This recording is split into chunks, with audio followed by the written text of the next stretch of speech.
puhemies. Niin, tervetuloa Luonnonfilosofian seuran kokoukseen. Nyt meillä on aiheena todella suuri asia. Elämän ja kuoleman universaalit lait. Perustuu Geoffrey Westin kirjaan Skaala. Tästä kirjasta on tehty suomennus. Kimmo Kaski on suomentanut sen. Sitä saa netistä Terra Cognita hakee vaan se Terra Cognita, niin sieltä voi tilata tämän suomenkielisen kirjan. Tähän meidän jäsen Ari Lehto on oikeastaan niin kuin tehnyt aika paljon samantyyppisiä tutkimuksia vaan niin hiukkasfysiikassa ja astronomiassa, eli pyrimme löytämään universaaleja lakeja, epälineaarisia potenssilakeja, jotka toimii täällä niin hiukkasfysiikassa ja kosmologiassa. Joo, Kimmo Kaski, lämpimästi tervetuloa. Nyt on varmaan hyvä sanoa lämpimästi tervetuloa ilman tämmöinen. Kimmo Kaski olet väitellyt teoreettisesta fysiikasta ja oikeastaan sitten niin kuin kulkenut aika samantyyppisiä polkuja kuin Geoffrey Westin, jotka siirtynyt fysiikasta tutkimaan erilaisia verkostoja, kompleksisia verkostoja, sosiaalisia, taloudellisia, biologisia. Ja Kimmo Kaski on Geoffrey Westin hyvä ystävä. Viimeksi tapasit hänet tammikuussa Viinissä. Mehän yritettiin tässä sitä, että oltaisiin saatu Geoffrey Westin myös Suomeen, mutta se nyt ei sitten oikein onnistunut. Mutta tässä tilaisuudessa tulette näkemään Westin videolta. No niin, ei muuta kuin ole hyvä. Joo. Kiitoksia kutsusta ja yritin todella saada Geoffreyn tulemaan Suomeen. Hän on hyvin kiireinen henkilö. Hän saa jatkuvasti kutsuja eri puolille ja ymmärtääkseni kävi tässä ihan hiljattain Suomessa, oli Turussa jossain tapahtumassa kutsuttuna ja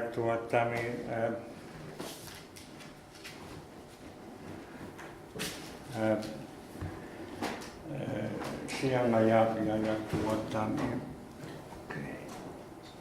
Time to do your part in saving the planet.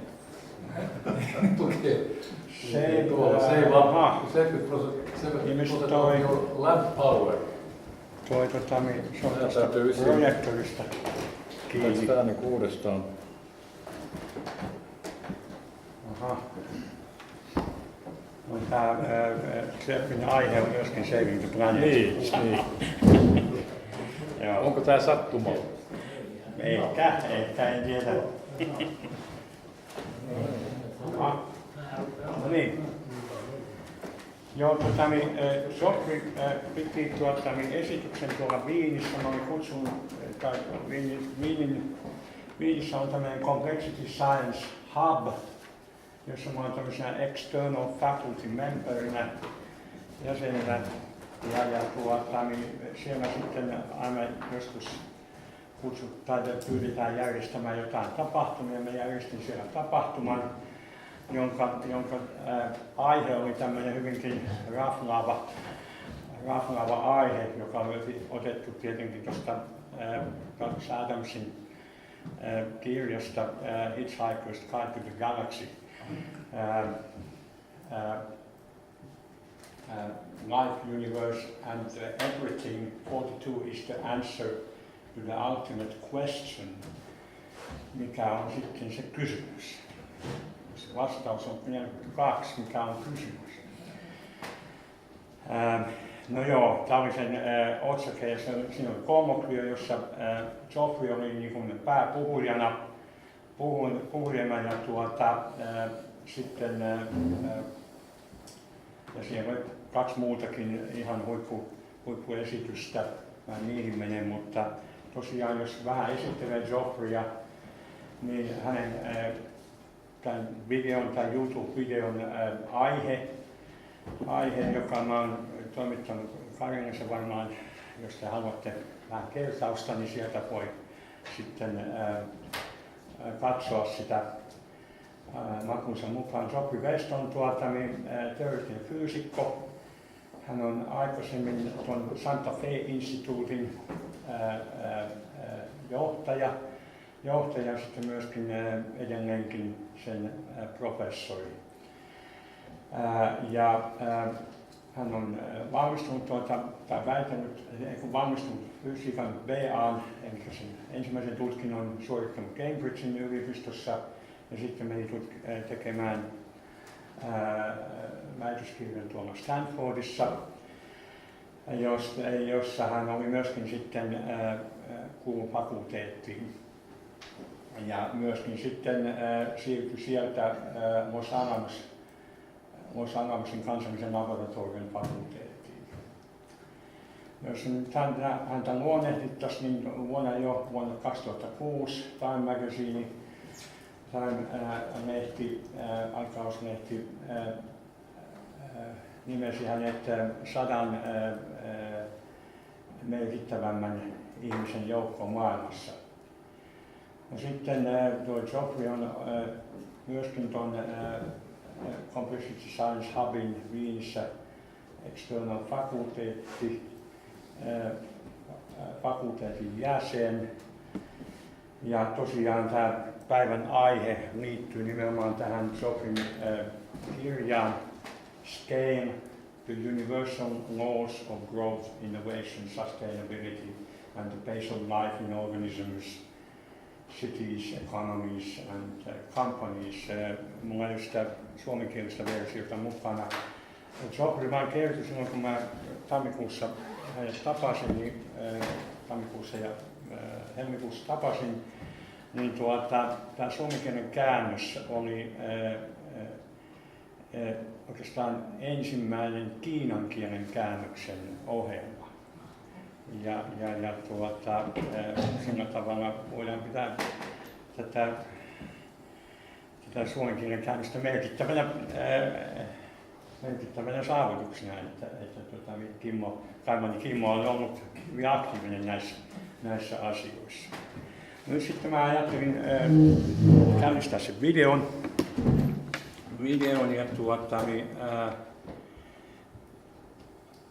ja ruvetaan hartaasti kuuntelemaan sitä sitten okei. Science, as you well know, Mun täytyy pistää se oikeaan kohtaan.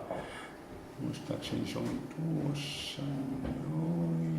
Noin.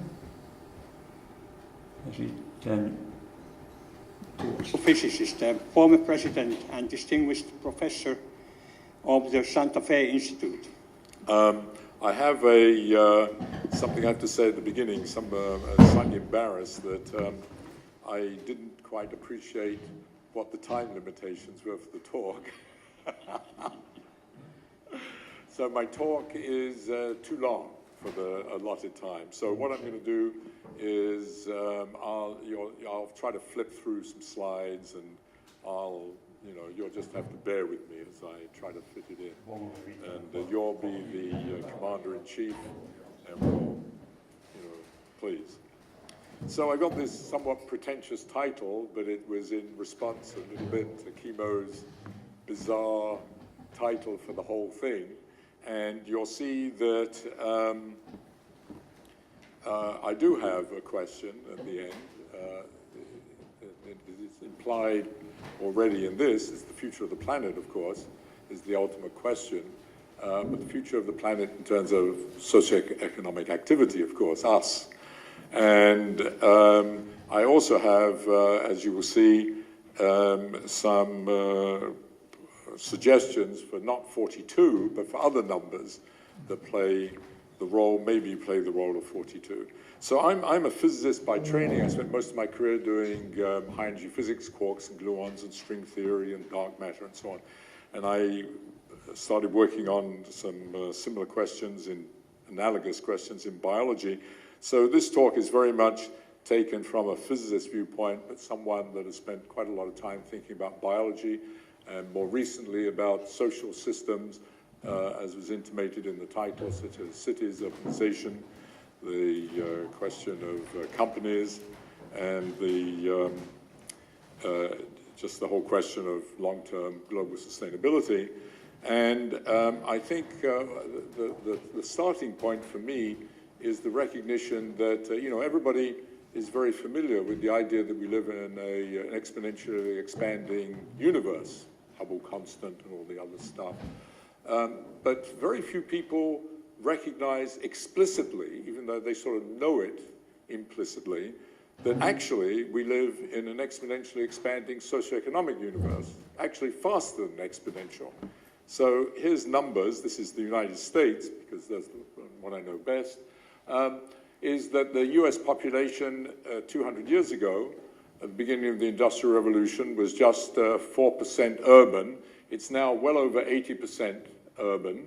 The world passed the halfway mark just a few years ago and is heading towards that 70 to 80% level during some part towards the end of this century. And this is kind of astonishing, especially if you just put it into some simple numbers. This is equivalent, if you just average, to urbanizing at the rate of well over 1 million, actually do the numbers, like 1.4 million people every week, which is equivalent to adding a New York metropolitan area, something the size of approximately 50 million people, every 2 months from now to mid-century. And that's equivalent to adding everything you see around you here every 2 weeks. Vienna, every 2 weeks, is coming on this planet inextricably. Now, that is unbelievable. It's hard to believe that we're going to sustain that. Or where is it all going to come from? So that's the issue that I'm going to be talking about. Some other numbers that go along with it is China, of course, was slow to urbanize, but just passed the halfway mark recently and is heading towards the 70, 80%. It's the urban, and the red is the urban, the yellow is rural. If one had been able to take a photograph of the planet from a satellite the year I was born, which is a very long time ago, by the way, that's what it would look like. Well, especially you can't see anything because there's the light here.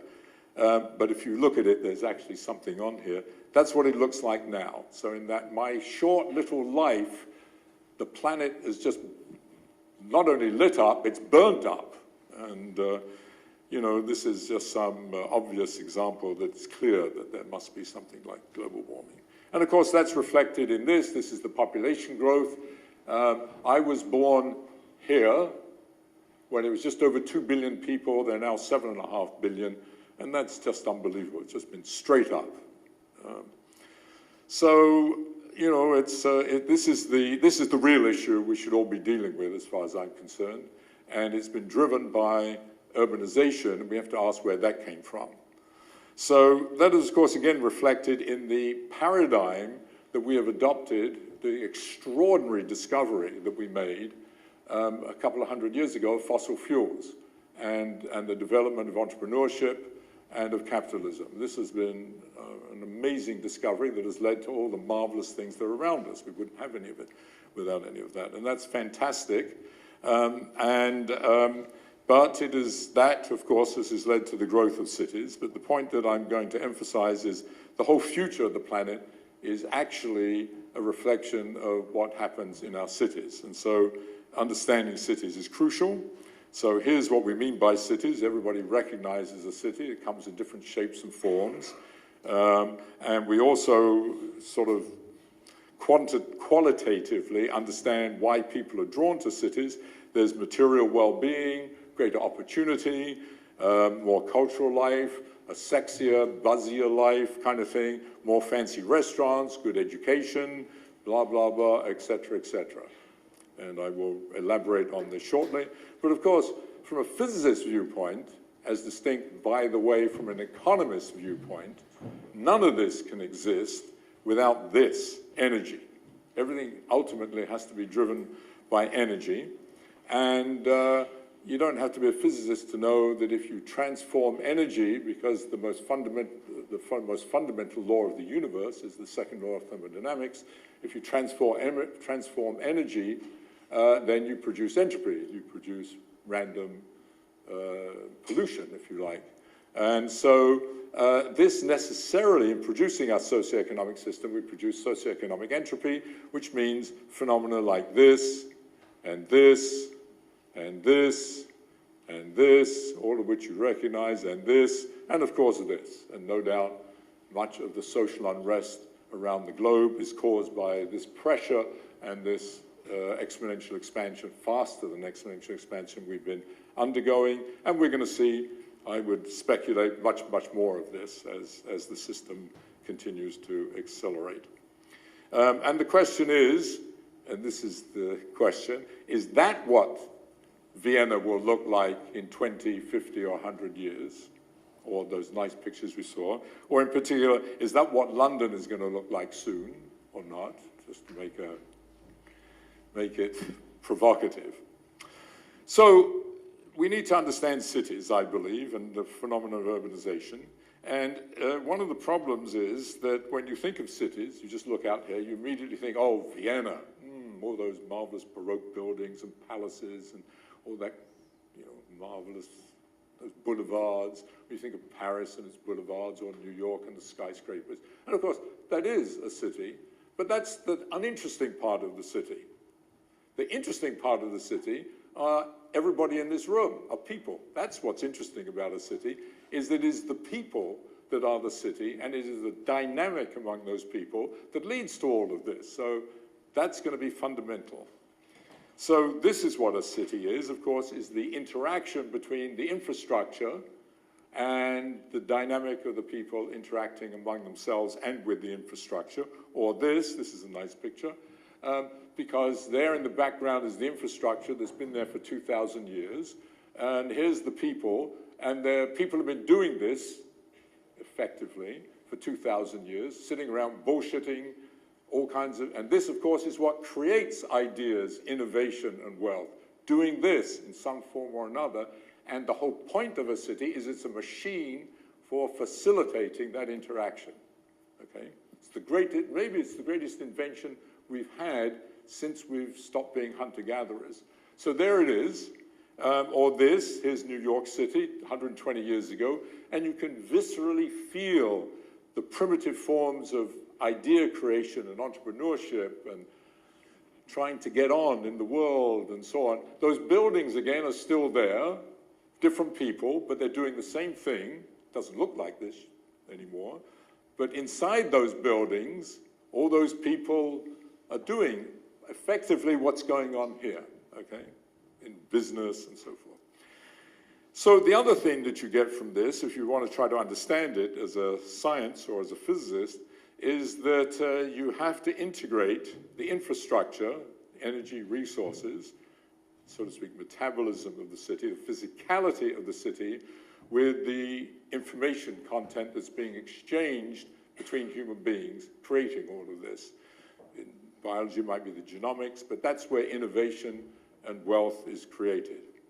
So, just to go back to what I said, cities and urbanization are on the one hand the problem, because all of the problems we face, from global warming, or climate change at least, climate change to questions of financial stability, to questions of pollution and, pardon me, of health, disease, poverty, and so on, are all basically generated by cities and urbanization, because that's where the people are.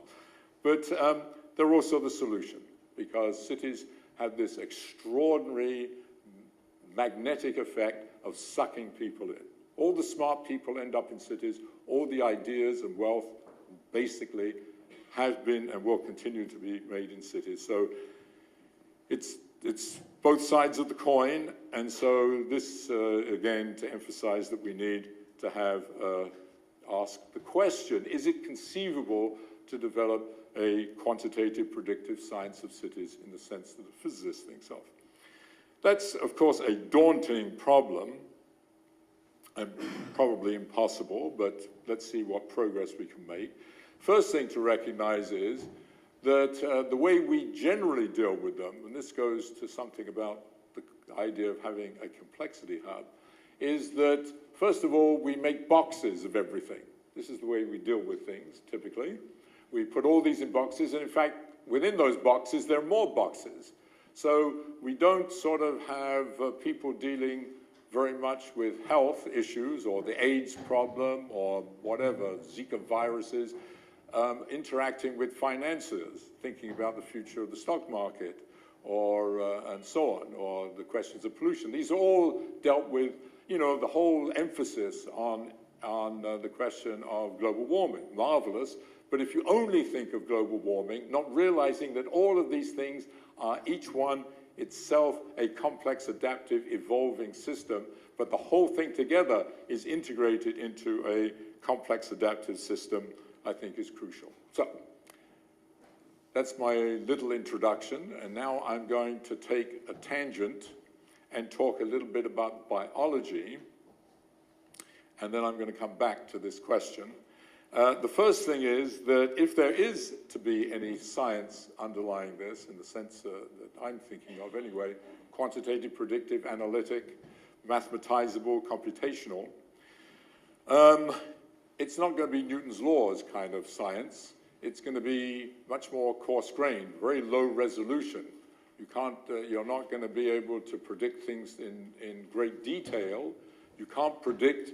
It's not conceivable that you can predict the future of Vienna with a bunch of equations. Even, by the way, with, you're a computational scientist, with I don't care how much fucking AI goes into it, you're not going to be able to predict the future of a city. But the question is, to what extent can we understand it and get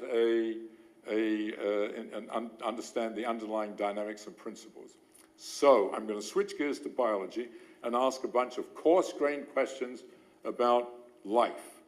So here's one. Why is it that I can say, for example, everybody in this room is going to be dead, and many of us much before, 100 years. In 100 years' time, none of you will be here, and in much less than that, some of us won't be here. When the hell does that 100 years come from? Why isn't it that we're not all dead already? And by the way, if you had been living 500 years ago, we would all be dead by now, unless you were some of you probably have aristocratic origins. I certainly don't. I would certainly have been dead. So where does that 100 years, and why not 1,000 years? Why can't we live for 1,000,000 years? And where does it come from in our genes and so on? So what the hell happened between this and this? So that's a coarse-grained question. And similarly, why is it that everybody had to sleep of the order of 8 hours last night and tonight?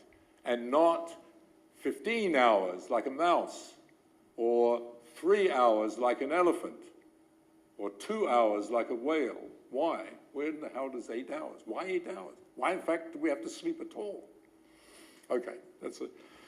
And so on, other questions. And going back to the socioeconomic, asking, of course, what I'm going to imply is that cities and companies have something in common with organisms. They certainly do. We think, in fact, all of those, I consider bullshit books about companies, about, you know, they talk about the DNA of the company and the metabolism of the marketplace, I don't know, whatever. So the question is, are these substantial statements or are they just metaphors? And indeed, one question, which has always intrigued me, is why is it that essentially all companies die and almost no cities do? Of course, you can think of ancient cities that do, but I do remind you that you can drop an atom bomb on a city and 25 years later it's fine.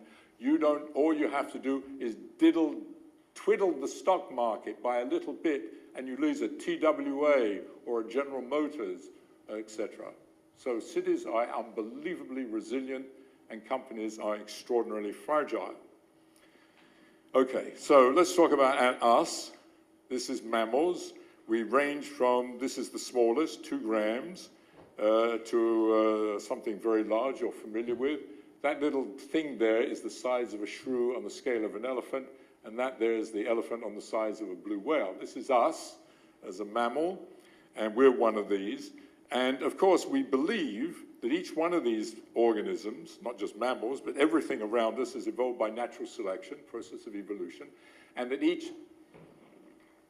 subcomponent, each organ, each cell type, each genome has evolved uniquely, has a unique history, is historically contingent. A lot of accidents happened, and a lot of competition happened that led to this. So there's this image of natural selection being random. There's a kind of randomness out there that is part of it. Therefore, if you were to ask about how the characteristics of these organisms change with their size, you would expect, if you just plotted things, some variable versus their size, and plotted them on the graph, they'd be all over the graph because the points would represent the historical contingency reflecting this evolutionary process. Well, it turns out that's completely untrue. That's not at all what happens. And here's the most fundamental process for everything I'm talking about, which is metabolism. How do you take stuff and make it into life, or make stuff, make it into companies or economies? That's metabolic rate, and that's plotted on the y-axis. On the horizontal axis is size, and it's plotted logarithmically, so I can get, meaning going up by factors of 10, in order to get a mouse and an elephant on the same graph. If I make this up, but if I tried to put the shrew and the whale on this graph on a linear plot, I remind you, and if I put the shrew here at the bottom of the plot, and I were to put the whale, it would end up in Bratislava somewhere. So you have no choice but to plot it this way, actually. But here's what's extraordinary. They all line up pretty much on the same line.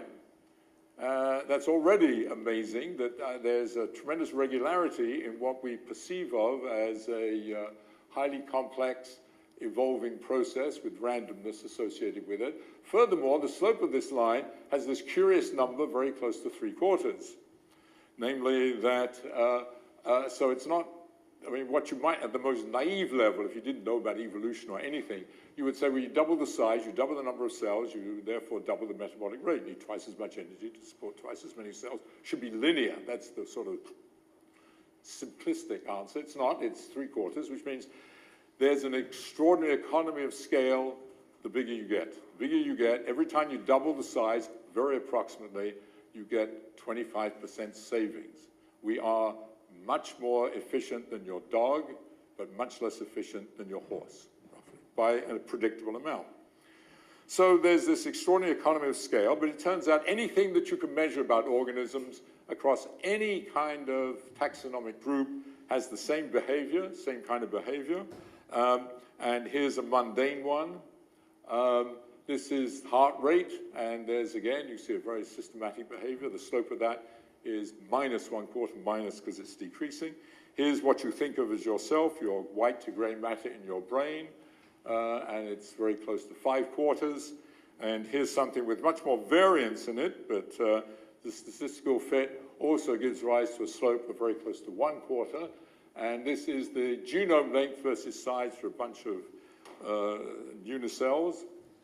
And I could show you for the rest of the afternoon 50 more or 75 more of these graphs, and they all look the same, plotted this way, and they all have not the number 42, but the number 4 dominates everything. 4 is the number that controls all of the life around you in this coarse-grained way, everything.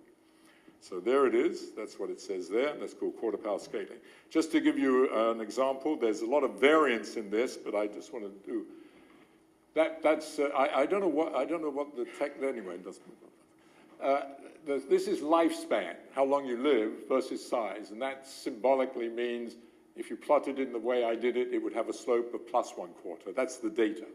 That's the data. There's a lot of variance in it. I don't want to go into that, but here's the point I want to make. Heart rate, I just showed, decreases with 1/4. Therefore, if I multiply them together, the increase of lifespan is exactly compensated by the decrease of heart rate. So heart rate times lifespan doesn't change with size. It's an invariant. But what is heart rate times lifespan? It's the number of heartbeats in a lifetime. There's the data. doesn't change from a tiny animal to a big one. I mean, there's variance, of course, but it's approximately the same.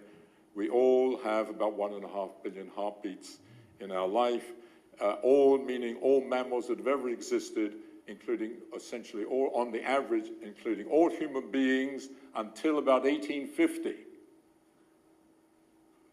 And beginning in 1850, because of the Industrial Revolution, and what's going to be pretty much, in a moment, the rest of the talk, because we urbanized. I will come back to that.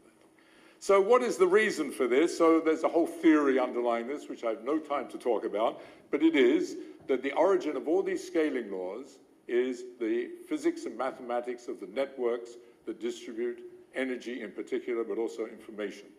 And it is the structure of those networks, and you can work it, that's, I'm not, as I say, I have no time to talk about it here, but it's these, I just show you pictures of networks, and it is that the universality of these networks at different levels, that's what you look like on your inside, but on the bottom right is the inside of a cell, for example, in terms of the network structure. I'm not going to go into that. Suffice it to say that there's a complete theory for working out where all these scaling laws come from, including the number 4, where the number 4 comes from. And if there's time, I can say a few more words about it. But I want to move on, and I want to, before going to the cities, back to socioeconomic, I want to talk about growth, because that's crucial in socioeconomic systems. In biology, here's how it works. You know how it works. You eat, you metabolize, you send metabolic energy, so to speak, through your networks to the cells. At the cellular level, it, oops, I forgot to put that on there, yes. At the cellular level, it maintains what's there, it repairs cells, and then adds new ones to the ones that have died, and then adds new growth if you're in a growing phase. And you can put this into mathematics using the networks and so on. I'm, again, not doing that. And if you do it, you can get a mathematical formula for how any organism grows. And here's an example. And by the way, that theory has universal parameters. So there's the prediction of the theory. And those are the data points. That's for a rat. And the important point I want to emphasize here is that the sublinear scaling, the 3/4, the economy of scale leads to bounded growth, it turns out, in the theory. That's why you stop growing. So you grow quickly and stop growing, and the theory explains why you stop growing. And here it is for a bunch. That happens to be a very good fit. Here's some other data on many others, all, by the way, with the same fundamental parameters. So there's kind of universal theory of growth. And you can see that it's universal because, and I don't have time to explain this, the theory tells you that instead of plotting size versus age, it tells you what variable you should be plotting that's rescaled in some clever way, driven by the theory, to plot on this axis versus this axis so that everybody grows in the same way. There's a universal growth no matter what size you are. And this is just some small number of animals that we showed for this. So, I just want to summarize this. We have these really extraordinary nonlinear scaling laws that have this universal quarter power. They express an economy of scale. The bigger you are, the less you need per cell to stay alive. I didn't emphasize this, but the bigger you are, the slower the pace of life. Heart rates slow down, oxygen diffuses slow, and so on. Everything slows down the bigger you are. Growth is sigmoidal, meaning it stops, and you have a finite lifespan. It stops, and then you die. So that's the kind of summary, the big summary of basically all the life around us. And all of it can be explained by these networks. And of course, this is great, this is wonderful, but it's terrible, if it were true, that social systems had this would be considered terrible. Growth stops. So let's now take this idea and take the same paradigm and apply it now to cities and companies. I probably won't have time to talk about companies. Let's see. So the first question is, are they scaled versions of one another? We saw that despite the whale living in the ocean and the giraffe having a long neck and the elephant a trunk and we walk on 2 legs and mice scurry around, we're actually at kind of this coarse-grained level of 80–90% scaled versions of one another in terms of anything we can measure in a non-linear way with this magic number 1/4 playing a role derived from the network theory. I'll use America, New York, just a scaled up Los Angeles, which is a scaled up Chicago, which is a scaled up Santa Fe, which is a small town where I live. Despite the fact that they have different histories, geographies, and cultures, they look quite different.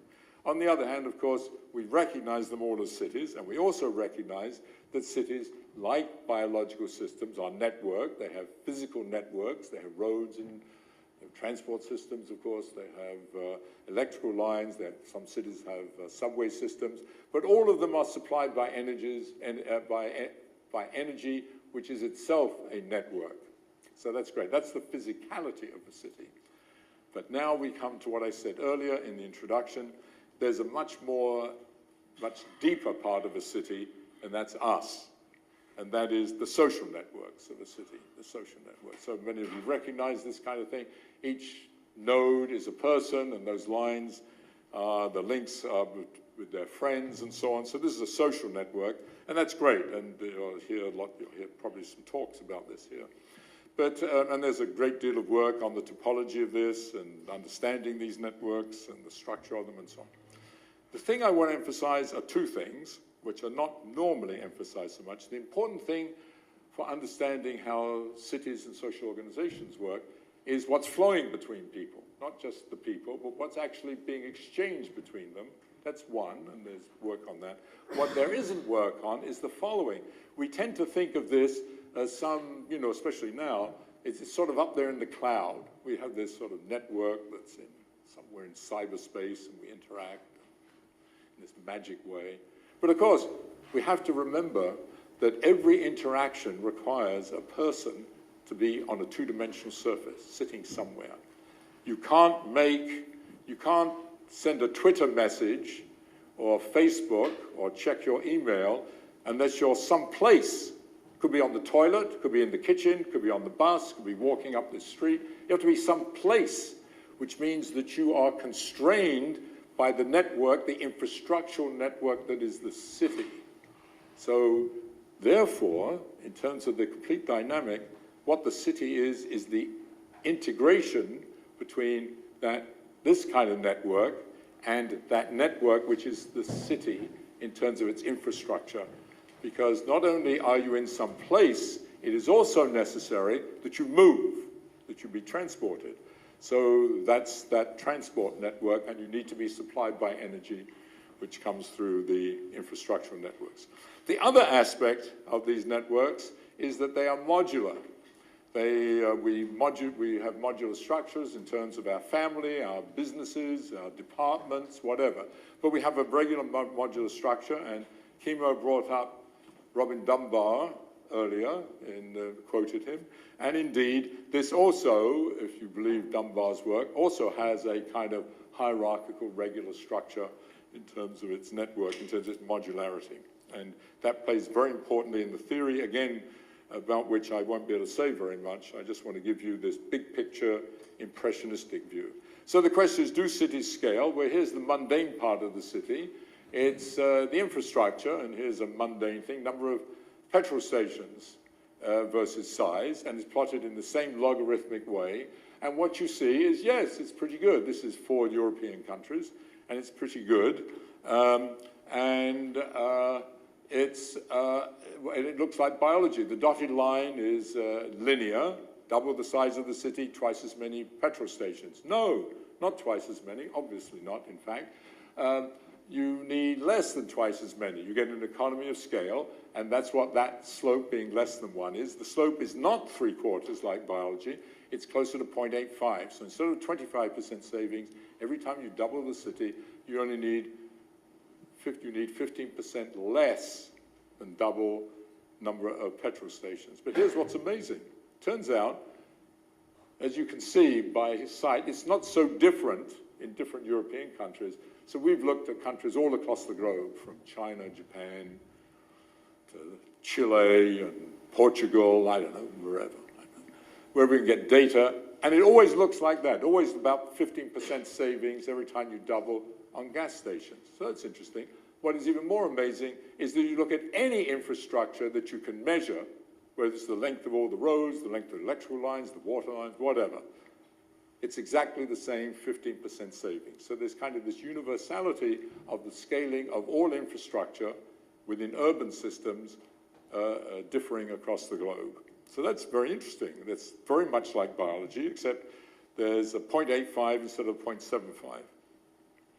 But as I mentioned, that's sort of the mundane part of a city, the much more interesting part, because it didn't exist on the planet until we became sedentary creatures and formed cities, beginning just a few thousand years ago. And maybe this didn't even exist in the universe before us, and that is all the socioeconomic activity. So here are two things here. On the left is wages. This happens to be the United States. Wages, and on the right is what's called super creative people, professional people like everybody in this room. And what you see, first of all, there's more variance, but you can see it's good evidence of scaling, and the slope is now bigger than 1. You never see this in biology. So instead of getting less per capita, economy of scale, you get more per capita. The bigger you are, the higher the wages per capita in a city. The more fancy, sexy people, powerful people there are in the city. The more innovative the city, to the same degree, I didn't put the numbers on there, the more patents produced in the city, also by this 15%. The more crime, another innovative phenomenon, by 15% in a city. The more police, the more taxes, the more fancy restaurants, etc., etc.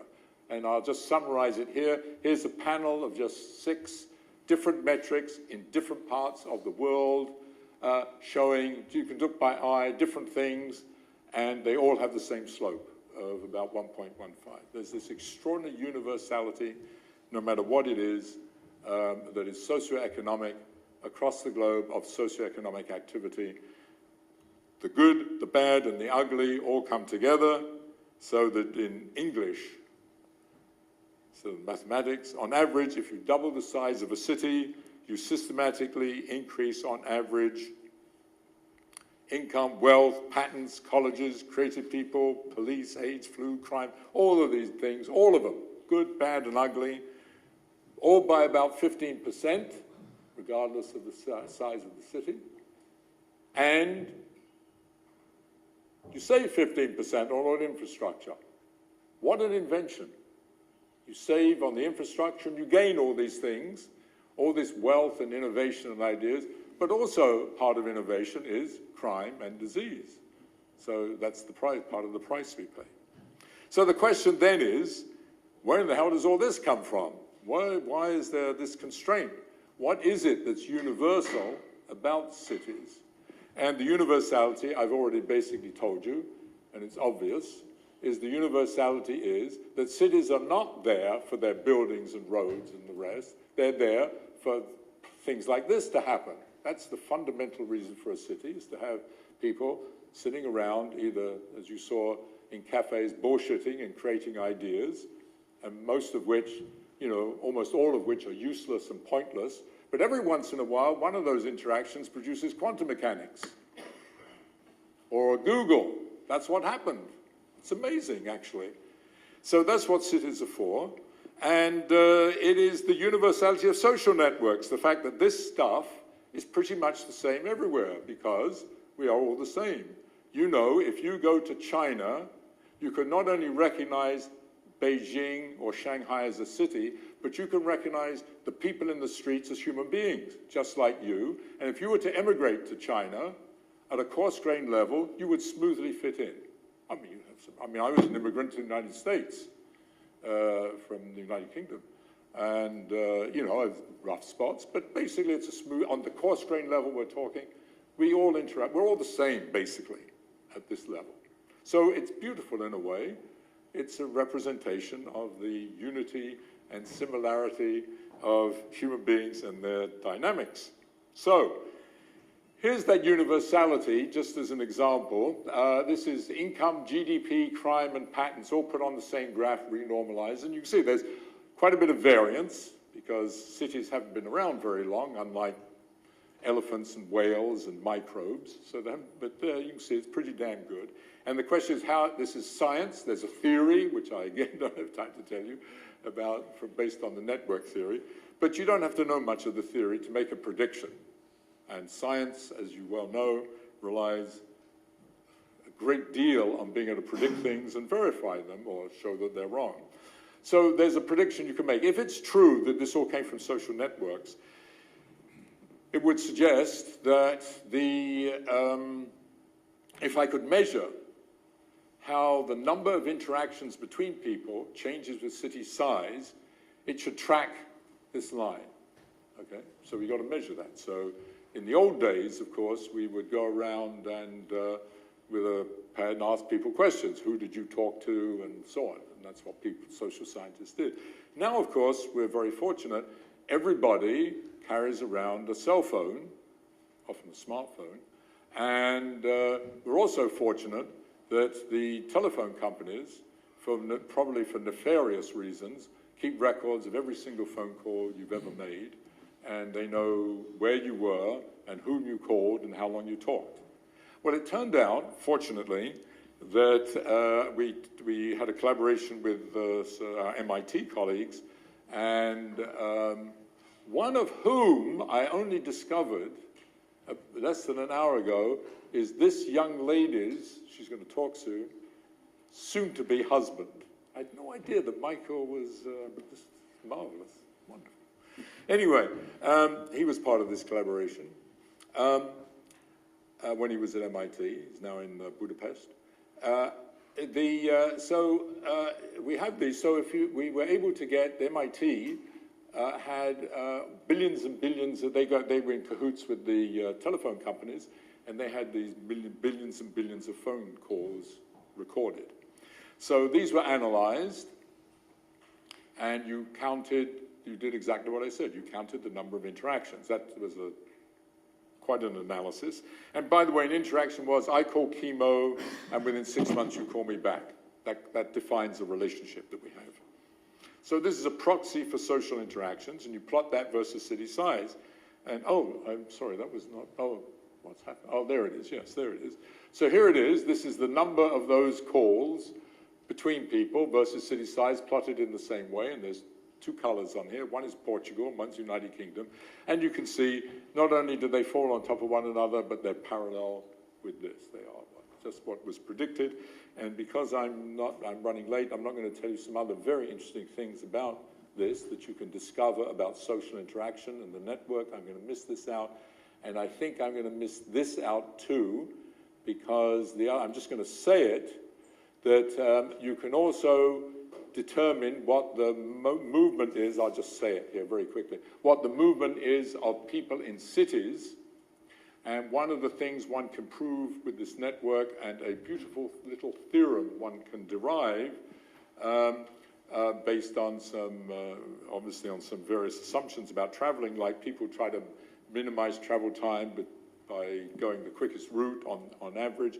You can predict that if you take a region like here, just take this region around the CSH here, and you ask how many people are coming from 1 kilometer, 10 kilometers, 100 kilometers away, and how many are coming, from 100 kilometers away twice a year, how many people from 1 kilometer twice a week, or whatever, the frequency and the distance.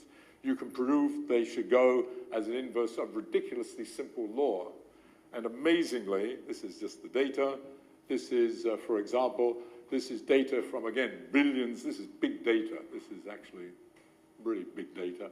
This is that quantity versus this R times F, the distance times the frequency, and it should go as an inverse square, and that dotted line is exactly the inverse square, and this is for Boston, Lisbon, Dakar in the Senegal, and Singapore in Singapore.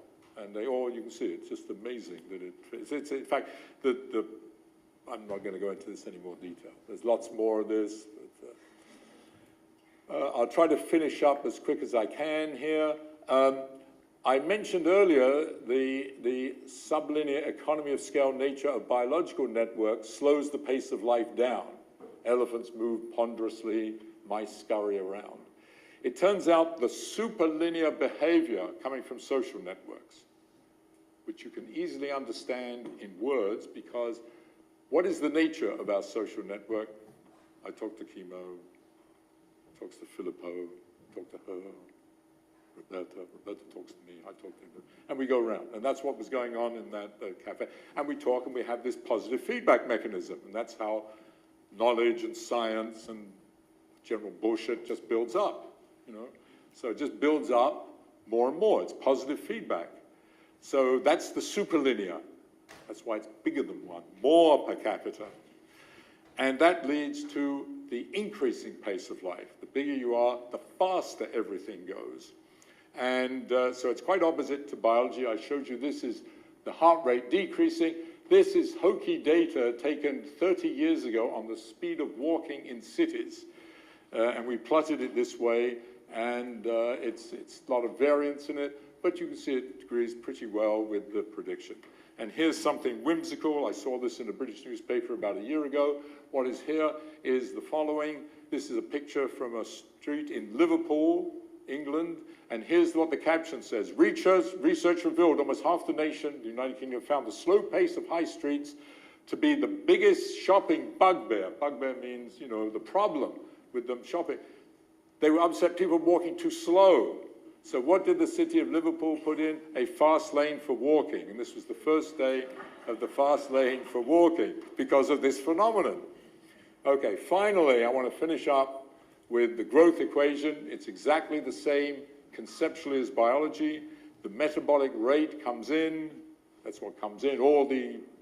It's much more complicated in a social system because you have to put everything in the same units, the ideas, the patterns, the energy, and so on. I'm not going to go into that. But conceptually, it's the same. It goes to maintaining what's there, the buildings, the roads, all the maintenance, the hospitals. It has to maintain all the people. The hospitals and doctors are all part of maintenance of the people. So everything is maintained. And then it grows. It grows, develops new areas, grows new buildings, grows new people. And of course, nowadays you would also add in immigrants and put that in this. And that's what gave rise to this bounded growth, slowing of the pace of life is biology. And that's, of course, a fundamental reason, by the way, that biology has been so sustainable for 3 billion years. Terrible for socioeconomic systems. However, if you take this and you put this into mathematics and solve it with the superlinear behavior of what's equivalent to social metabolic rate, if you like, instead of this is what you get on the left. You get exactly what we see. We get what we see, superlinear, unbounded growth, which is what we have. So it's very nice. It's very satisfying that the theory gives rise to superlinear behavior gives rise to super exponential growth, and I'm not going to show you agreement with the actual data, but you're familiar with it. But it has a built-in, this is where I want to finish up, it has a built-in fatal flaw. Not the theory, well, the theory might, but the system has in it a fatal flaw, and that's given by this dotted line, and that's called a finite time singularity in mathematics. And what it means is that this growth will become infinite. Whatever is plotted here becomes infinite in a finite time. Now, I remind you, exponential growth, the system becomes infinite, but you have to wait an infinite time. So in some ways, you could say, who gives a hell about infinite time? But here you have to care, because this says that something weird is happening. You can't have infinite wealth or infinite number of AIDS cases or patents produced. Obviously, it doesn't make any sense. In a finite time, in 5 years, 10 years, 100 years, but in some finite time. And the theory tells you what happens. It tells you that if you really insist on it, the system will collapse. So those familiar, it's a sophisticated version of the Malthusian argument that Malthus made 200 years ago about exponential growth. He was wrong, and most of the stuff that followed him was wrong along those lines. And I believe this is not wrong, but that's me. So the question is, how do we avoid this? And we know how we avoid it. If we go to this, so here's that graph, we're going along, we'd hit the finite time singularity, and we recognize that this was derived with a given paradigm, meaning the external conditions, so to speak, under which this growth took place, was set in a certain sense. We just take that for granted. That is, it could be that growth during the Bronze Age, you discovered bronze and it made a huge change, or you discovered iron, or you discovered coal in the Industrial Revolution, or 50 years ago, or what it was, 30 years ago, we discovered personal computers, we invented personal computers, and 15 years ago we stumbled into the internet and IT, and these are paradigm shifts effectively, and they reset the clock, basically. What they do is they completely reset the clock.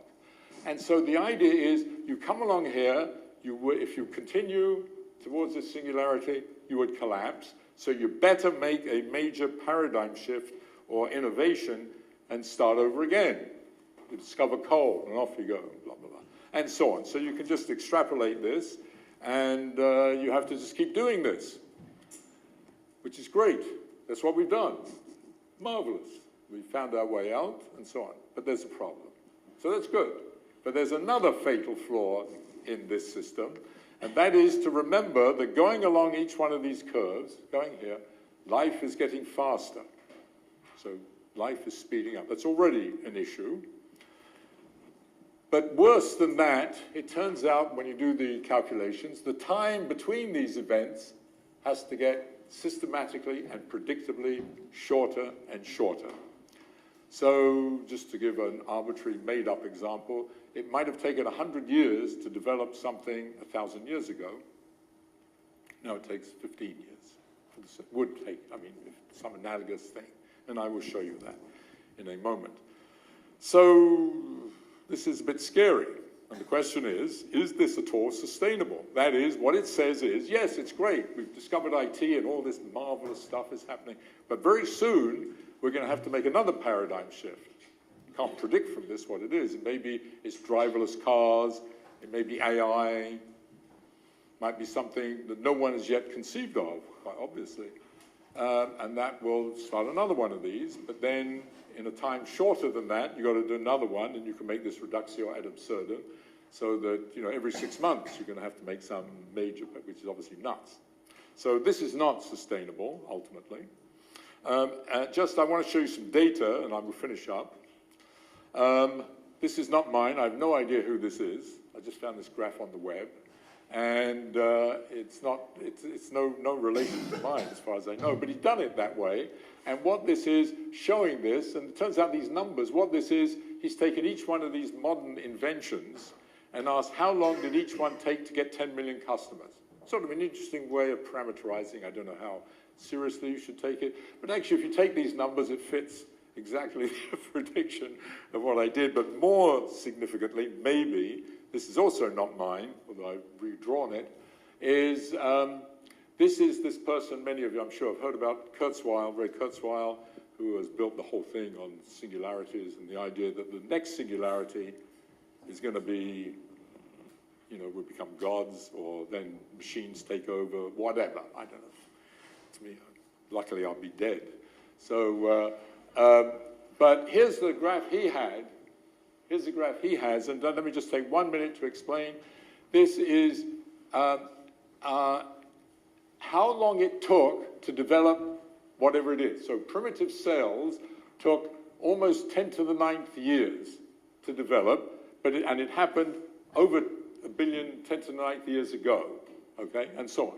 So, and so forth. You get it? This is how long ago it happened, how long it took, some enormous time then, and an enormous time ago, and as you come in here, it takes almost no time to create these things, and it just happened. So plotting it logarithmically, it stretches it all out, and you can see it. What is nice about this is, even though I don't really believe this, that straight line is what this theory predicts, exactly that straight line. So I think I had a whole section here, but 48 minutes, not bad, 48 minutes. A bit long, but not bad. I had another section, which I'm not going to talk about, is companies and diversity and where companies fit and why companies die, and showing you data that all companies do die, And this is very much work in progress. And the scaling of companies, and they scale in a very interesting way, somewhere between cities and organisms.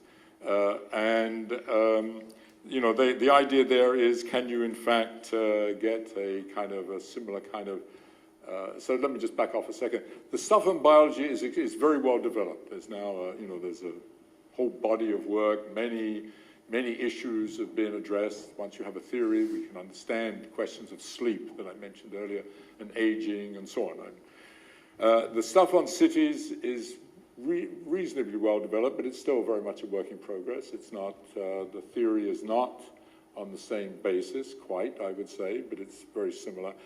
The stuff on companies, I'm not even showing you the data, is still very much work to be done.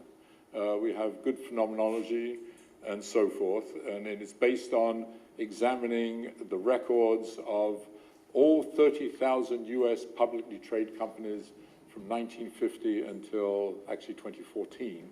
So we have all of those and all of their data. And that's been very illuminating, and it does show that essentially all companies die. And the idea is to get a theory and to see, die, by the way, I do have to say one thing. Die here has a slightly different interpretation. Die does mean, of course, liquidation and bankruptcy, so the company just goes completely out of existence. But you know, most companies don't. Most companies go into mergers or are bought up by another company. But we call that death, and it's called death in the literature, by the way. And it turns out, just as a side comment, the phenomenology of the mortality of companies that die, literally, sort of biologically die, is almost identical. You can't tell the difference to those that have been lost to mergers and acquisitions. But anyway, the idea is, can you get a theory that you can then have a coarse-grained description of not just understand this, but predict when, you know, there'll no longer be a Google or a Microsoft, because eventually they would disappear, like everything else, or Walmart, and so on. So let me hold it. I'm going to go. I'm just going to. I'm sorry. I just can't. I just want to show one thing, because this is great stuff, actually. I want to do two things, and I finish up 2 slides. First, I didn't say it, but if you were alert, you would have noticed that your metabolic rate on that graph of metabolic rate, biologically, is less than 100 watts. You operate, the 2,000 food calories you eat a day, if you do the little calculation, is 90 watts, actually. So you're like one of these light bulbs. So we are unbelievably efficient as organisms. We're incredibly efficient. However, if you ask what is our social metabolic rate, that is, how much energy does each person in this room, well, I should be careful here, I don't know the United States. If it were in the United States, each person in the United States need to live the life he or she lives, you know, with the buildings and the cars and the roads and refrigerators and IT and so on. It's not 90 watts, it's what I've written there, 11,000 watts, which is extraordinary. 100 times, more than 100 times bigger. That's equivalent to, you can turn it around and ask how big an animal is each one person in this room, roughly. Each one in this room is acting as if we're a 30,000 kilogram gorilla, or each one of us is about a dozen elephants. There are 7.5 billion people on this planet now, and it's going to 10 or 12 billion. And each one, roughly speaking, modulated with culture and geography, wants to be like us, meaning they want to live at this standard of living. I don't care what, I know this may not be politically correct to say, but I believe it true. Each person, given the opportunity, would like to have all the extraordinary things everybody in this room has access to, which means we're going to operate 100 times faster. And this is just unbelievable. You know, this is just crazy, actually, in my opinion. Okay, so I cannot resist, because of my own ego and narcissism, showing you this, because you mentioned already, is if you want to know more, it's in this, this book. So I will finish there, and I'm sorry I went on for too long, but okay. Thank you.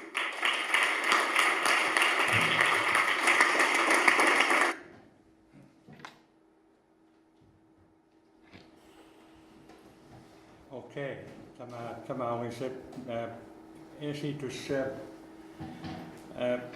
Mä mielellään sanoisin vielä muutaman sanan omasta perspektiivistä, jos sopii, ja sitten voidaan keskustella.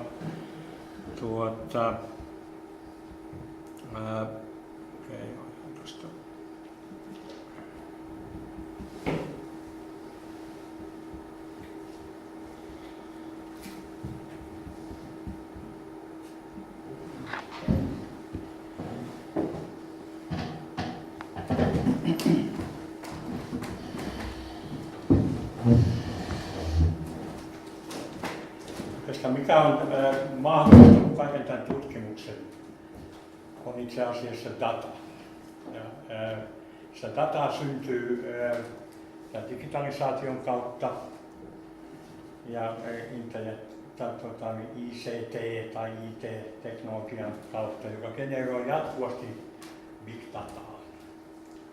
Ja se mahdollistaa toisaalta, se on muokannut meidän elämäämme aika valtavasti ja muokkaa edelleenkin, on valtava disruptio koko ajan menossa, mutta se antaa myöskin mahdollisuuden meidän katsoa, mitä tapahtuu meidän sosiaalisessa ympäristössä, sosiaalisissa rakenteissa ja katsoa sitä dynamiikkaa, mitä siellä on, siinä systeemissä on. On sanottu, että data on se uusi öljy, mutta se uusi öljy on ikään kuin raakaöljyä, joka on ainoastaan hyödyllistä, kun sitä jalostaa. Ja datan kyseessä on, se jalostaminen tapahtuu analysoimalla sitä dataa. On sanottu myöskin, muistaakseni IBM:n johtaja sanoi, että data on seuraava valuutta. Se on myöskin valtaa. Ja sitä dataa generoituu aivan massiivisia määriä. Niin kuin tuossa Geoffrey totesi, niin me elämme tämmöisessä laajenevassa digitaalisessa universumissa. On ennustettu, että vuoteen 2025 mennessä vuosittain me generoimme 180 zettatabua dataa. Zetassa on 10⁻21, eli 180. Ja jos halutaan antaa kuva siitä, että mikä datamäärä on kysymyksessä. Jos se data on yhdessä paikassa, se siirretään siitä yhdestä paikasta toiseen paikkaan käyttäen nykyistä laajakaista internetteknologiaa. Niin siinä menee 450 miljoonaa vuotta sen datan siirtämisessä. Tällä hetkellä me ollaan ehkä noin 1/4 siitä tilanteesta, mikä ennustettu vuonna 2025. Eli sen datamäärän, mikä me vuosittain generoimme, niin sen siirtämiseen menee kuitenkin yli 100 miljoonaa vuotta. Tosiaan tässä on valtaisa digitaalinen ja datan ohjaama disruptio menossa oikeastaan kaikilla elämän alueilla. Ja jotenkin meidän pitäisi siitä löytää se olennainen. Tietenkin tuossa 180 zetatavussa niin suurin osa on sitä täyttä roskaa, voisi sanoa. Mutta mikä osa on sitä roskaa? Se on se olennainen kysymys. No, mitä Geoffrey tuossa esitti, se lähestymistapa on löytää tiettyjä lainalaisuuksia siinä datassa. Ja mikä se lähestymistapa on? Se on oikeastaan hyvinkin fysikaalinen tai tämmöinen empiiristinen lähestymistapa. Haluamme ymmärtää, mikä sen tutkittavan systeemin rakenne on, miten se toimii, mikä on sen funktio ja miten se muuttuu tai vastaa, jos sitä häiritään jollain tavalla. Mitkä ne menetelmät on tutkia näitä asioita? On analyysi. Sitten kun me olemme ymmärtäneet sitä jotain, sitten meillä on mahdollisuus rakentaa tiettyjä malleja, miten se systeemi voisi kehittyä. Jos se malli tarkentuu, sitten voisi kuvitella, että voitaisiin tehdä simulaatioita tai jopa ennusteita. Haasteemahan tässä sosiaalisessa, sosioekonomisessa systeemissä on se, että me emme tunne, kuten fysiikassa, näitä lainalaisuuksia, jos niitä on. Mutta olettaisin, koska Geoffreykin tuossa näytti, siellä on tiettyjä skaalautumislakeja, niin siellä on joitain tämmöisiä governing principles, eli hallitsevia mekanismeja. Okei, me on tutkittu myöskin isoa data-aineistoa. Tätä nyt ei voisi ehkä vielä luokitella big dataksi, mutta me ollaan tutkittu tämmöistä 10 miljoonan käyttäjän yhden mobiilioperaattorin 10 miljoonan käyttäjän data-aineistoa 1 vuoden ajalta. Siellä on 3 miljardia puhelua, 0,5 miljardia tekstiviestiä ja näin poispäin. Me tiedämme siitä datasta niiden käyttäjien sukupuolen, myöskin iän ja sitten mihin lähetetään tämä puhelinlasku, eli tuo postikoodi noin suurin piirtein, ja sitten mikä on se eniten käytetty linkkitorni paikka. No sitten tätä me ollaan myöskin fuusioitu muuhun saatavaan dataan kyseisestä maasta ja kyseisistä paikoista. Siellä on esimerkiksi niin vuoden aikoihin liittyvää dataa meillä on käytettävissä. Ne on vapaasti saatavia. Nämä puhelinyhtiöiden datat, nehän eivät ole vapaasti saatavia, vaan ne on niin kuin tämmöisen non-disclosure agreementin takana ja me emme saa kertoa mistä maasta. Ja tietenkin ne on anonymisoitu, että me tiedä ihmisten henkilöllisyydestä juurikaan mitään muuta kuin noin äsken mainitut informaatiot. Ja sitten meillä on myöskin tietenkin tämmöistä geofysikaalista dataa, auringon nousut, laskut, päivän pituus ja niin poispäin. Ja sitten myöskin kaupunkien populaatioihin ja sen jakautumaan liittyvää dataa. Sitä on itse asiassa tutkittu, katsottu, minkälaisia puhelinkäyttäjien päivärytmit ovat. Tässä on otettu jakautumadataa sillä tavalla, että on katsottu, miten ihmiset tilaajat soittelee toisilleen. Tuossa on alkaa 8 aikaa aamulla, soittofrekvenssi nousee, sitten iltapäivällä se putoaa jonkin verran, sitten se taas lähtee nousemaan, sitten tulee yöaika ja sitten se hiipuu pois. Sitä on verrattu kahta vuoden päivää, me voi dataa koko vuodelta. Niin tämä on helmikuun puolessa välissä suurin piirtein, ja tämä on sitten elokuun alussa.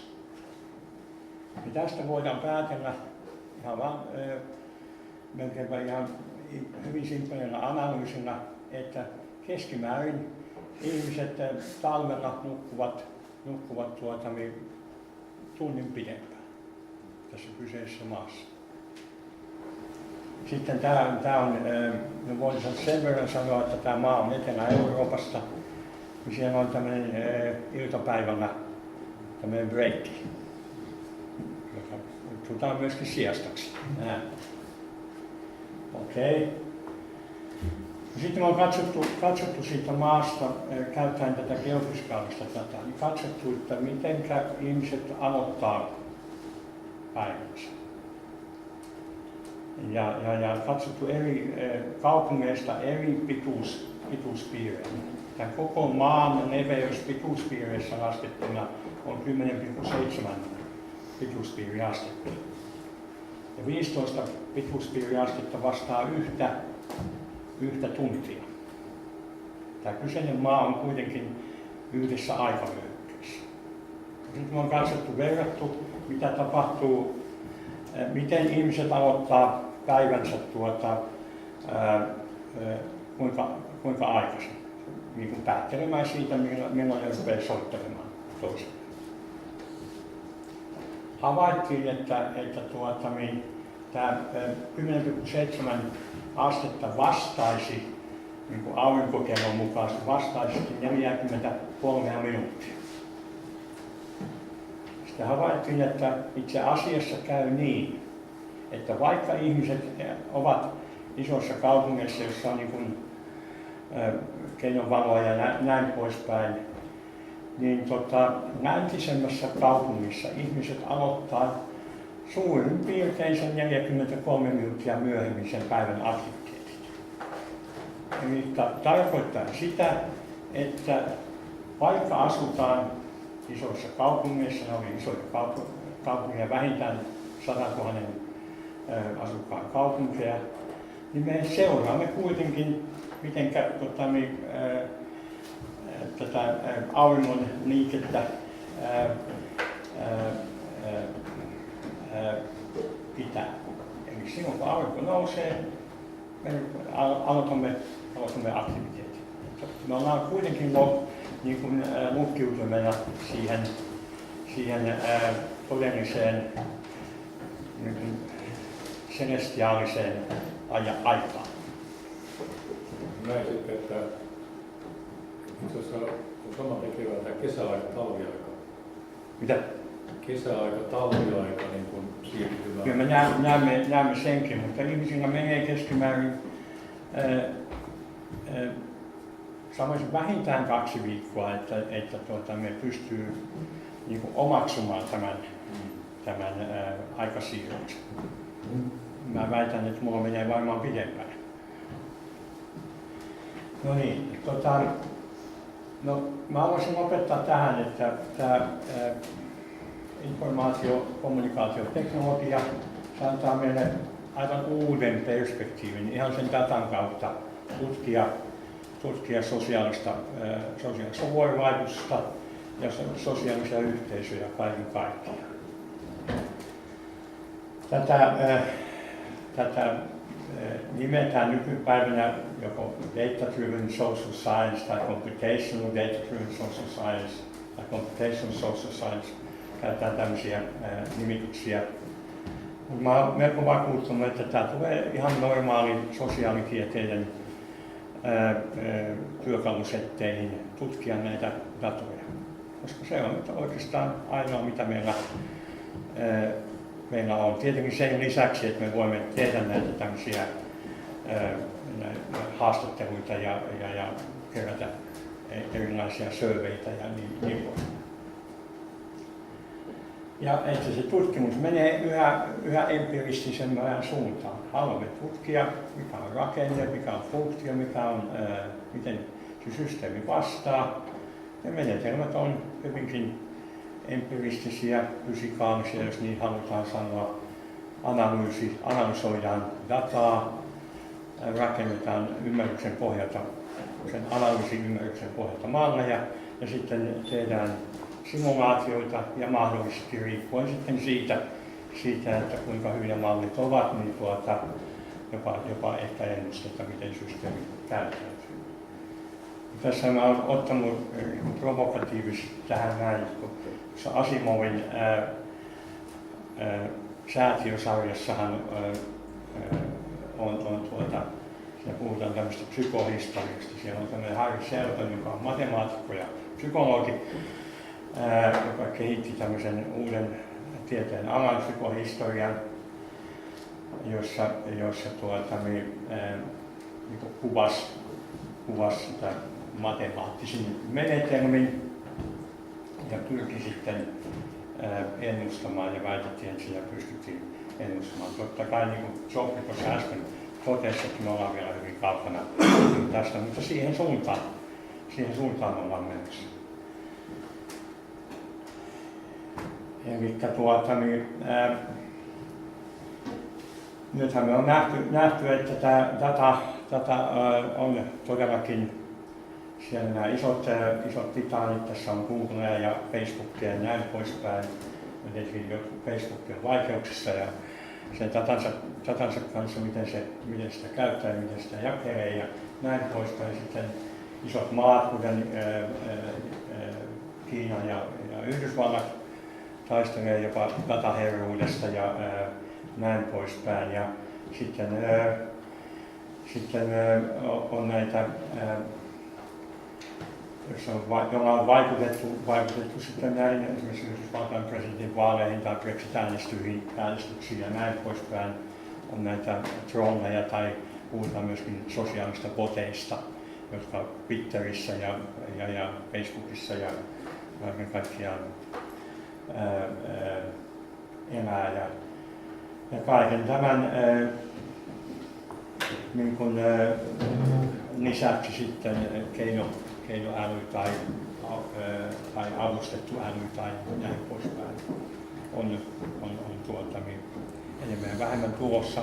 Kiitos nimenomaan tämän datan, joka meillä on ainakin periaatteessa käytössä.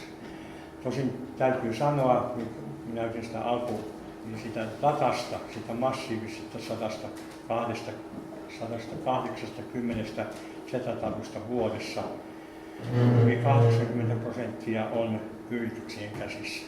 Vain 20% on tämmöisiä niin kuin valtion käsissä. Että sen takia vähän pelko on puserossa, miten nämä titaanit tässä toimii. Mutta sitten keskustelu on vapaa, mutta ilmeisesti aikakin tikittää aika nopeasti. Kiitos.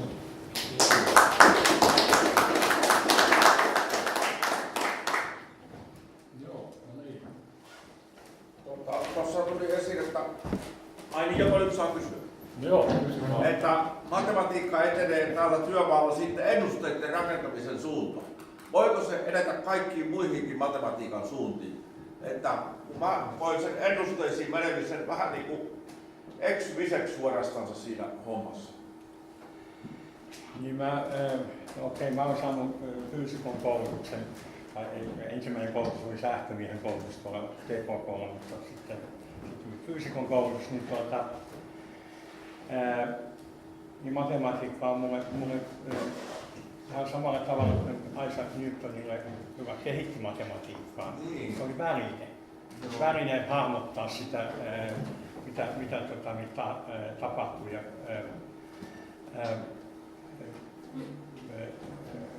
ja miten sitä voidaan kuvata, mitä tapahtuu. Sanoisin näin, että ehkä nyt sitten tietyllä tavalla sen, että meillä on niin massiivisia määriä dataa, niin ehkä tämmöinen analytiikka ja siihen perustuva sitten mallinnus ja ennustaminen on sen takia voimistunut. Ei se tarkoita kuitenkaan sitä, ettei muutkin matematiikan alueet tietenkin olisi syytä kehittyä ja siellä tapahtuu varmasti myöskin semmoista niin kuin lähentymistä. Käytetään erilaisia lähestymistapoja eri matematiikan alueilta ja sitten sovelletaan niitä näihin kuvaamaan, mitä meidän ympärillä tapahtuu. Joo, aina yksinkertaistuu eteenpäin mentäessä ja sitten rupeaa näyttää niin kuin sopuisalta ja samanlaiselta toisiinsa verrattuna. Joo, näin on. Hei. Tämä datan massiivinen määrä niin tuntuu siltä, että tämä nykyinen yhteiskunta tai ihmiset on hurmaantunut tähän dataan niin, että ne rupeaa oikeastaan kuvittelemaan, että tämä data on jonkinlainen ratkaisu kaikkeen. Se näkyy esimerkiksi jokapäiväisessä elämässä tämä datan käyttö siinä, että katsoo lukee kuin Hesari. Ja nykyisin katsoo Hesaria, niin siellä on vähintään yksi aukeama, jossa on kerätty hirmu määrä dataa, painettu nappi ja tietokone on tehnyt niistä epäselviä käyriä eri värillä, jotka on huonosti valittuja vielä. Ja siellä tämä kerrotaan sitten niin uutisena ihmisille. Ja se on semmoinen uutinen, joka ei mene perille. Siis eihän se merkitse mitään ennen kuin ihmiset tekee sitä johtopäätöksiä. Ja se ärsyttävin kohta, ainakin mulla on se, että se data on sitten äärimmäisen detaljin rikastettu. Sitä on paljon. Ei malteta sitä ikään kuin modifioida havaittavaa ja hyvään muotoon. Eli siellä on ne käydät sitten semmoista säkkärää, josta on älyttömän vaikea lukea, mitä saati tehdä johtopäätöksiä. Tämä ilmiö on myös ollut yrityselämässä jo kauan sitten, jolloin nämä tietokoneet alkoivat tosiaan laskea ja ratsuttaa kaikenlaista. Mun aikana tuli pöydälle Malmerissa yleiskustannukset pennin tarkkuudella. Ja se oli noin paksu pluntta sitä paperia ja dataa. Mä koitin sanoa, että mä haluan niitä, ettei tää on täysin arvotonta mulle, että pankaa semmoista, että se on korkeintaan 1000 markan tarkkuudella ja jaoteltuna näin ja näin. No, ei se on kyllä vähän vaikeaa, kun tää tulee samalla vaivalla. No se oli just se. Aivan. Joo, vastaan kommentoisin tätä. Jos katsotaan tätä, tässä on tehty tutkimus ihmisten sosiaalista käyttäytymistä internetin alueella. Tuossa on vasemmalla tietyllä tavalla luokiteltu sitä, että mikä on meidän luontevin tapa kommunikoida toisten kanssa. Oletinkin, että meillä on kaikki nämä mahdollisuudet. Meillä on Skypet ja puhelimet ja instant messaging, IM ja sitten tekstiviestit ja sähköpostit ja sosiaaliset verkostot ja näin poispäin. Niin kuitenkin meidän ihmiset on niin sanotusti onnellisimpia tai luontevimpia, kun ne saa keskustella, voi vaikuttaa toistensa kanssa naamatusten. Yes. Naamatusten ja näin poispäin. Toi Skype on aika lähellä, mutta Skypestä voisi sanoa, että se on niin kuin face to face, mutta haju puuttuu. Niin sanotusti näin poispäin. Että, ja tämä meidän kommunikointi, se ei ole täsmällistä. Ihan sama kuin että sinä halusit, että sulla on niin kuin tämmöinen summittainen arvio, mihin suuntaan ollaan menossa. Ei pennin tarkkuudella, vaan että mennään tähän suuntaan. Siihen ei tarvitse sitä pennin tarkkuutta, vaan niin summittaa. Joo, mutta oli. Kiitos. Kiitos hyödyllisestä esityksestä. Siis tähän äskeisiin liittyen, niin nythän on kyse tästä, joka mainittiin, tämä tiedon jalostaminen. Eli nythän se kaikkihan on lähtökohtaisesti bittimateriaalia, joka sitten muuttuu käsiteltäessä ja käsitettäessä eri muotoihinsa. Ja nyt esimerkiksi voidaan puhua, että me kuunnellaan ihmisten puheita. Jos sallitaan puheiden kuuntelu, me saadaan verbaalista tekstuuria sieltä vaikka kuinka paljon, jolloin tulee sitten mahdollisuus analysoida sitä tekstiä puheen tunnistuksella, ja jolloin lähestytään keinoälyä ja kaikkea sitä, mitä tulee siihen tämän mittaamattoman datan käsittelyyn ja jalostamiseen siihen muotoon, että se on käyttäjälähtöistä. Eikö tämä ole suurin piirtein tämä asetelma tällä hetkellä? Kyllä. Eli kyse on sitä jalostamisesta, suunnattoman tietovarannon jalostamisesta hyödylliseen muotoon. Ja tähän heti pitää jatkaa, että meillä on esimerkiksi suunnaton määrä tietoa, lääketieteellistä tietoa ihmisten sairastumisista ja erilaisten miljoonien ihmisten sairastumiskertomuksista, lääkkeiden reaktioista ja muusta, niin tämä nyt tulisi mieleen ensimmäisenä, että tämä on sitä big dataa, josta me kaikki voisimme hyötyä, kun sitä voidaan jalostamaan. Koska siellähän voidaan kuvitella, että siellä on ihan selkeästi sellaista tietoa, joka pelastaa ihmisiä ja mittaamattomassa määrin. Tämä oli se, nämä kysymykset. Yksi detallikysymys oli, koska meillähän on tämmöinen, Juha Siltala on psykohistorioitsija. Puhutaanko siinä samalla merkityksellä psykohistoriasta, matemaattisesta niin kuin historian? Minusta tuntuu, että se oli yleensä niin kuin ehkä yhteisöjen tasolla. Mutta mä kommentoisin mitä sanoit tästä datasta niin kuin meidän terveytemme hyväksi. Se on nopeasti kehittyvä alue ja me ollaan siinä vahvasti mukana tekemässä sitä, koska se on se todellinen mahdollisuus. Ja yksi, mikä ainakin Suomessa on hyvä, niin se ei ole minkään yrityksen käsissä. Se on viranomaisen käsissä ja hyvä niin, että pysyykin siellä, koska se hyödyttää sitten koko kansakuntaa ja sen terveyttä ja hyvinvointia, mitä löydöksiä me voimme tehdä siitä ja löydöksiä on jo tehty liittyen diabetekseen, liittyen syöpään ja keskosten hoitoon ja niiden elämän jatkamiseen ja näin poispäin. Ja okei, no. Niin, kiitoksia. Elää yllätys, mä otan yhteyttä. Mikä perustieteiden korkeakoulun puolella. Mutta oikeastaan mun alkuperäinen kysymys, niin sitä käsiteltiin tässä kahdessa vaiheessa. Mun vajaan 10 vuoden kokemus turva-alasta. Silloin puhutaan 70-80-luvusta. Sen pohjalta minulla on aina tämmöisiä asioita, joita esitellään ja viimeksi tämä Facebookin puolella sun muu. Tämä on yksilötasolla tulee olemaan aikamoinen riski. Ja se heijastuu siihen, että meillä varmasti menee nämä vakuutuskäytännöt aivan uusiksi. Koska joku kaunis päivä, niin joku kansainvälinen vakuutusyhtiö saa haltuunsa kaikki nämä sairauskertomukset sun muut. Sen jälkeen sieltä tulee kirjeitä, että hei, että eipä ole kerrottu näitä ja näitä asioita, että on vakuutus niin peruttu. Tämä on ihan totta, tämä huomattava riski. Jos ajatellaan sitä, että jos katsotaan yrityksiä, kuten Facebook ja Google, etenkin Google, niin nehän on oikeastaan luonteeltaan datankeräysyrityksiä. Ne kerää jatkuvasti dataa.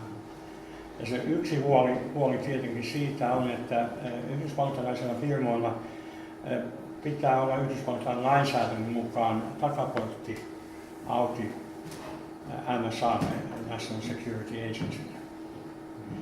Okei, no nyt sitten toinen uhka, johon mä viittasin, mutta en mennyt siihen sen syvemmällä, oli nämä sosiaaliset botit ja niiden levittämä informaatio.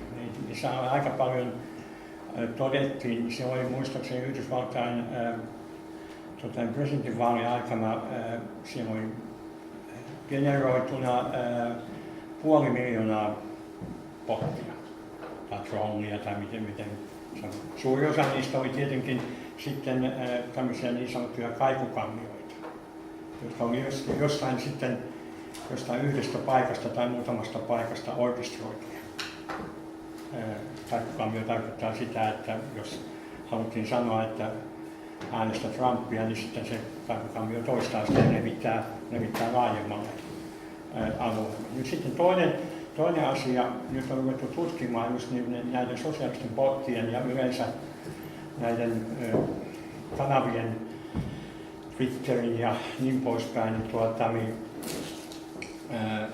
miten niistä informaatio leviää, miten uutiset leviää. On todettu, että havaittu ihan viimeinen Science-artikkeli, siitä ilmestyi ehkä kuukausi sitten, jossa todettiin, että tämmöinen fake news, eli epätosi uutinen leviää paljon nopeammin kuin tosi uutinen. Ehkä sen takia, että se on niin kuin sen uutuusarvo jotenkin tai herätearvo on niin iso. Se leviää nopeammin ja paljon laajemmalle kuin tosi uutinen. Tämä on todellinen uhka. Me ollaan niin kuin ympäröity kaiken maailmallisella informaatiolla. Me emme oikeastaan tiedä, mikä on totta ja mikä ei. Ja miten me pystytään se itse analysoimaan. Sen takia nyt on kehitetty, mä olen yhteistyössä yhden yhdysvaltalaisen professorin kanssa on kehittänyt näitä AI-menetelmiä, artificial intelligence-menetelmiä detektoimaan, mikä on botti ja mikä on todellinen ihminen. Mut siinä se on vähän niin kuin dopingissa, niin pyritään olemaan tai ollaan aina vähän niin kuin askel jäljessä, mutta sitä pitää tehdä. Ihan meidän niin kuin... Se Geoffrey toi oma kanta, mikä on tämä terveydenhuollon kuvio. Anteeksi? Oma kanta, joka lähti siitä, että kaupungin terveysasemalla. Kun se on levinnyt niin, että se on myöskin hammaslääkärin puolella on samat tiedot. Joo. Sitten on tulee nämä idealiivat sun muut sinne, joilla tulee olemaan todennäköisesti työterveyshoito aika pitkä. Nythän sulla ei tarvitse, kun toimitusjohtaja, jos hakee jotain henkilöä töihin, niin se soittaa vaan terveysasemaan, että hei, katos tää kaverin missä kunnossa se on. Eikö se on? Ei se ole. Ei se pitäisi olla mahdollista. Silloin kun me katson riskinä sen, niin kyllä ihminen keksii aina jonkun keinon, millä tämä asia. Mutta se on aikaisemmin, se on mitään omakaan näköistä. Jokaisen terveysaseman omat tietoja, josta ne voi katsoa henkilön tietoja jo kymmeniä vuosia. Niin, no, tietenkin on. Periaatteellinen riski on olemassa. Mä olisin kyllä vielä toistaiseksi aika luottavainen sen takia, että tämä kaikki tieto on se oma data ja kantatieto on viranomaisten käsissä. Ja pysyy sellaisena minun ymmärtääkseni. Meillä on yksi hanke ollut Sitran kanssa. Sitra on niin kuin tässä katsoo tätä liittyen tähän soteenkin, että miten nämä pitää järjestellä, niin ollaan yhteistyötä tehty Sitran kanssa ja olisin aika luottavainen ainakin toistaiseksi sen suhteen, että nämä meidän henkilökohtaiseen terveyteen liittyvät datat on ainakin toistaiseksi turvassa, mutta pitää olla valppaana. Aina palasin Westin mieliteorioista, että kaupungit on kestäviä ja yritykset on kuolevaisia tai tällaisia hauraita. Voi olla, totta kai se on niin, mutta siinä on monta syytä. Kaupunki on paljon vähemmän kuin yrityksiä tietenkin, ja niiden koko elinaika on tai tarkoitus on erilainen.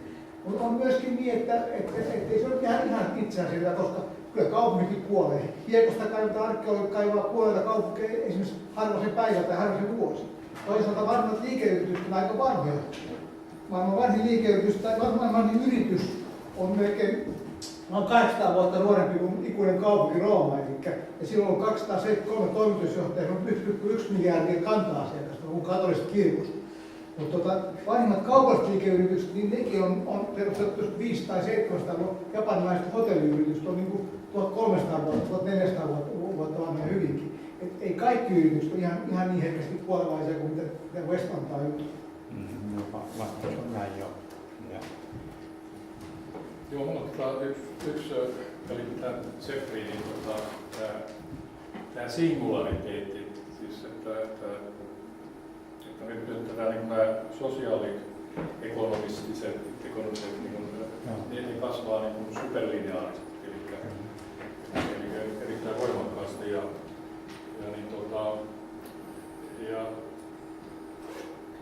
tuli mieleen, että nythän energian tarve on kasvanut koko ajan. Että tuleeko tästä energian tarpeen kasvusta sellainen niin kuin tekijä, joka sitten todella sitten romahduttaa. Varmasti näin tuossa. Lopuketjutekniikkaa ja muuta, niin tämä tietojen käsittely, niin sehän niin näyttää, että se kuluttaa, en mä tiedä kuluttaako se eksponentiaalisesti tai millä kasvulla niin energiaa. Kyllä se on ihan oikeassa se että meidän tämä ICT-infrastruktuuri lisääntyy, kaikilla on kännykät ja sitten näitä isoja datakeskuksia, Ruutonen on jossain missä Haminassa taitaa olla hyvin iso datakeskus. Täällä on aivan hirvittävän määrän energiaa. Kyllä se tavallaan niin kasvaa koko ajan. Tietenkin tuossa, mitä West toi esille, oli se, että meillä on tapahtunut kuitenkin tämmöisiä paradigmamuutoksia, joka on tavallaan niin kuin viivästyttänyt sitä tämmöistä sustainability-ongelmaa ja sitten tavallaan niin kuin tehostanut myöskin energian käyttöä ja vähentänyt niin kuin per se yksikkö näiden energian tarvetta. Näin puolella yksiköiden määrä taas toisaalta kasvaa, mutta se ongelma tulee, että se ei ole kuitenkaan, niin kuin hän totesi, niin se ei ole sustainable, eli se aikaväli niin kuin suppelee ja kuitenkin sitten jos ottaa sitten jonkinlaisen verhokäyrän, niin kyllä se edelleenkin menee niin kuin superlineaarisesti, hyvin lineaarisesti, että kyllä se ongelma edelleenkin siellä on, ja niin kuin hän sanoi, että kun elintaso lisääntyy jatkuvasti, Kiinassa on 1,3 miljardia ihmistä, mistä ehkä nyt tänä päivänä on samalla elintasolla tai lähes samalla elintasolla joku 300 miljoonaa ihmistä, mutta kyllä niissä jokaisessa maassa on niin kuin se niin kuin keskiluokkaistuu ja sitten hyvinvointi kasvaa, että kyllä se ongelma tulee sen väestön lisääntymisen myötä ja sitten laitteiden, mitä nyt kaikkea onkin, niin sitten niiden. Siinä oli tämä näin, että siis eliöt tai ihminen itsessään on tehokas, tämä on se 10 wattia vai mikä se oli? 90 wattia. Niin, 90 wattia. Sitten tämä sosiaalistaloudellisen verkostoitumisen niin superlineaarisuus, niin sehän on sitten juuri sitten kasvattanut sitä energiankäyttöä, mitä nyt sitten ihminen käyttää. Joo. Tähän liittyy. Nythän ihmisen aivot käyttää suurin piirtein 5% ihmisen energiakulutuksesta. Voitaisiin sitten kysyä ja rinnastaa, että sitten me tiedetään, että nykyinen yhteiskunta, esimerkiksi Suomi, kuinka paljon me kulutetaan energiaa tähän tietoliikenteeseen verrattuna muuhun kulutukseen. Se lienee aika pieni osa kuitenkin yleensä. No, meillä on aika vähän sama. Lyhyt vastaus. Suurin piirtein sama elintaso kuin Yhdysvalloissa noin karkeasti ottaen. Jos se ajatus oli, mikä Geoffrey toi esille tässä, että 11 000 per capita, niin sitten kun 5,5 miljoonaa ihmistä on, niin 5,5 miljoonaa käytetään 11 000, mitä siitä nyt sitten tulee meidän sosioekonominen energian tarve on, ja se on nyt lisääntynyt. Mä osaan arvioida sitä, kuinka paljon tietoliikenne siitä syö, mutta jatkuvastihan se on kasvanut, tietoliikenne nopeutuu, ja se, ei se tule ilmatteeksi. Et se tulee ihan sen, että on nopeampia piirejä ja sitten myöskin, että ne syö energiaa kasvavassa määrin joka tapauksessa. Hyvä, kiitoksia Kimmo.